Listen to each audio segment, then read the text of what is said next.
কথা বলে না? তার চক্ষু খোলা ছিল না কোনোদিন? সে কি একদিন দৌড়ঝাঁপ করে নাই দুনিয়ায়? সে এখন মরে যাবে না কেন? সে হাসে না কেন? তার হাত নড়ে না কেন? দয়া করে বুঝতে শিখে।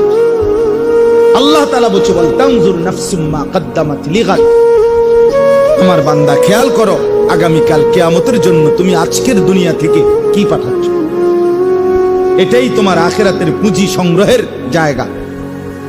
দুনিয়া এখান থেকেই আখিরাতের জন্য পাঠাইতে হবে। মা কদ্দামাত, হিসাব করো আখিরাতের জন্য কি পাঠাইছো। ওয়াত্তাকুল্লাহ। এরপরে আল্লাহ আবার বলতেছেন, বান্দা আবারও বলছি, কথাটা ফেলে দিও না, আমাকেই ভয় করো, গুনাহ ছাড়ো, নেক আমলে অভ্যস্ত হও। ইন্নাল্লাহা খাবীরুম বিমা তা'মালুন। এরপরে আল্লাহ বলেন, শোনো